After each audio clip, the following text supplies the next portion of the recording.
Так, ну что, ответ себя не заставил долго ждать. Часть вторая. Вот по поводу стуков. Вот. Так. Вот видно, где я ВДшкой обработал это все. В общем, что я сделал? Так, блин, плохо видно. Вот так вот. Давай, блин, еще облушитель ухо осталось прижечь. Блин, потери масла небольшие уже идут с сальника от привода с левой стороны. Ну, тут что-то скоренул, небольшие потери. Но это не без этого, это техника. В принципе, я взял такой, что видел, что потери масла небольшие идут. Надо будет заниматься, смотреть, сальники менять, наверное, на этих, на приводах, что выходит с редуктора. Ну ладно, сейчас речь не об этом. То есть, вот он, вся причина неприятного звука. Вторая часть. То есть, когда мне все клацало, щелкало впереди, когда я взял, грешил на ходовку, проверял амортизаторы по кочкам, они в обратку не стреляют. Посмотрел по стойкам, они, в принципе, видно, что они не древние. Но в чем же может быть звук неприятный? Везде все грешил. Думал тут, по протяг. Думал, балка там, ну, этого, самого подрамника, это все не притянуто. Все везде просмотрел. С этой стороны я снимал видео. То, что здесь шаровая была прослаблена, этот звук ушел. И остался маленький щелкающий звук. Думаю, ну ладно, терпимо. Потом разберусь. Думал, стойка ходит на штоке. Вчера смотрел, позавчера, вернее, резиновый этот подшипник, опорник, все на месте. Думаю, да и звук должен быть мягкий, а здесь жесткий какой-то. На днях, вот вчера, позавчера прям вообще стал усиливаться.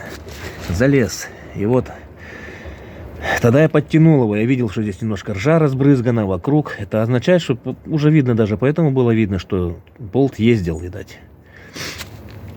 Подтянул щелчком, все, упор пошел. Ну, думаю, наверное, затянул. Вчера, вот позавчера, сегодня езжу, прям, ну, сильнее прям усиливается звук, и все. Притормозишь, щелк. Ну, у меня эти ступорца позвякивают, это да, на направляющих, это одно, но знаешь это, узнаешь этот звук там и понимаешь, из-за чего это может быть. Затормозил, отпустил, он звянк, опустились и все. А это именно тормозишь, он хлоп, нагрузка, щелк, кузов нагрузку дает на рычаги, он раз, и видать здесь щелк, короче.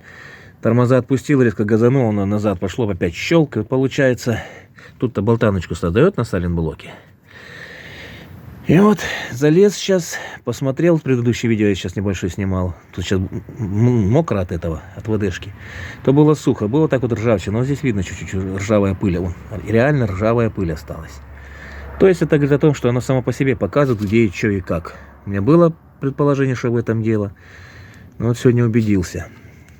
Сейчас что сделал? Я брызнул ВДшкой, чуть открутил, потому что машина стоит на самодельной эстакаде, как говорится. И колесо, рычаг нагрузки. Это чтобы его, если открутить полностью, то рычаг сдвинется, соответственно. Это надо поддомкрачивать или на подъемнике, чтобы он в свободном полете был. Можно было выкрутить, смазать. Тут шайбу можешь подложить, посмотреть, что к чему. И назад закрутить. Ну, это надо на подъемник ехать или поддомкрачивать. Лазить неудобно. А на этой импровизированной эстакаде он стоит, получается, на колесах. И если сейчас открутить полностью, рычаг уйдет. И я что сделал? Я открутил. Чуть-чуть приоткрутил, он даже чуть посунулся, думаю, не, сильно не буду. ВДшка еще промазал и назад закрутил, оно сильнее зашло, видать, тут на сухую не затягивалось, щелчком шло, а сейчас без щелчка затянул, проехался сейчас. Ну что, народ, другая песня совершенно. Никаких левых посторонних звуков. Тогда, когда убрал, тоже ничего не было, когда шару затянул. Так, чуть-чуть побрякивал, ну ладно. А потом они стали усиливаться, эти посторонние звуки. Сейчас убрал, прокатился, вроде ничего вообще. Повороты, резкие развороты, торможения, газанул, поехал, с места там стартанул. Никаких звуков, бряков, по кочкам ничего такого нету. Значит, ходовка-то еще нормальная, шаровый еще нормальный. Вот. Пока, короче, нормально. Пока полет нормально. То есть вот сейчас действительно ни звяканье, ни щелканье, кроме вот этих, когда тормоза отпускаешь, дзыньк, и все, ступора. А именно левый, правый нет, а вот левый именно. Ну, в общем, вот такой вот видосик. То есть причинки еще вот в чем могут быть, почему неприятные звуки. Оно с виду затянуто, причем затянуто было хорошо. Я говорю, щелчок только один был. Потому что на сухую. Я чуть приоткрутил, с ВДшкой смазал и затянул чуть-чуть сильнее, вот докуда вот так хватило, так скажем, силы. Ну, тоже до усеру нельзя, потому что можно свернуть нахрен все. Ну, тут, по идее, тут должен рассчитан был на нагрузку быть. Резьба хорошая, элемент с резьбой там должен хороший стать, так как это силовой узел. Ну, я затянул, насколько получалось, до упора, так скажем. И звуки сейчас эти исчезли, щелканье. Будем надеяться, что я с этим разобрался. В общем, вот так вот потихоньку довожу до ума ходовку и машинку эту Cherry Bonus А13. Потом надо будет еще с кузовом заняться немножко. Вон пошла антикоррозийка отходить. Вон небольшие трещинки антикоррозийки. Это тоже видно, вон немножко поржавшие места. Так, днище-то еще нормально. Запускать тоже нежелательно.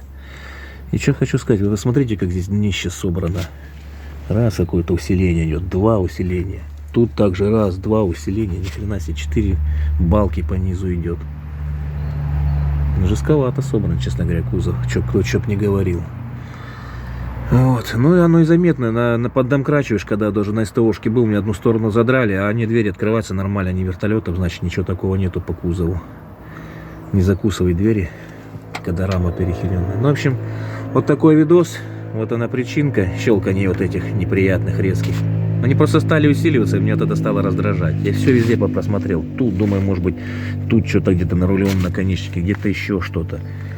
Оно прям здесь заметно было. Пыль такая уже ржавая. Выработка пошла пылью вот этой. Так что вот так вот.